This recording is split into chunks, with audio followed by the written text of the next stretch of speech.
Hello guys, এটা ছিল আমার সেকেন্ড মিনি ব্লগ। সেদিন বিকেলে আমি একটু শপিং করতে বেরিয়েছিলাম আপনার সাথে। তো বেশি কিছু বাকি ছিল না, মহালয়ার দিন ছিল, বেশ ভালো লাগছিল, চারিদিকে পুজো পুজো ভাইবসও লাগছিল। অনেক জায়গায় ঠাকুরও চলে এসেছিল, প্যান্ডেলগুলো প্রায় কমপ্লিট হয়ে গেছিল, দেখতে বেশ মজাই লাগছিল। তো আমি গিয়েছিলাম আমার পুজোর জুতো কিনতে।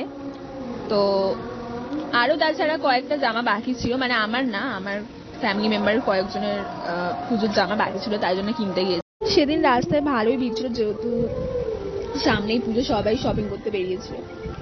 তো যাওয়ার সময়, জুতো কিনতে যাওয়ার সময় একটা সুন্দর দৃশ্য দেখলাম, যেখানে প্রতিমাকে মণ্ডপে নিয়ে যাওয়া হচ্ছে। তারপর একটা জুতোর দোকানে ঢুকেছিলাম, কিন্তু ওখানে একটাও জুতো আমার পছন্দ হয়নি। তারপর একটু ফুচকা খেয়ে নিলাম, ফুচকা খেয়ে মনটা একটু শান্তিও হলো। তারপর বাড়ির জন্য ওখানের বিখ্যাত, আর আমি ওখানেই থেকেই প্রত্যেকবার খাই, প্রচুর কিনে নিয়েছিলাম। তারপর লাস্টে একটা দোকানে আমার জুতো পছন্দ হয়, আর আমি ওই জুতোটাই কিনি। আর তারপর আমার পুজোর শপিং এইভাবেই শেষ হয়।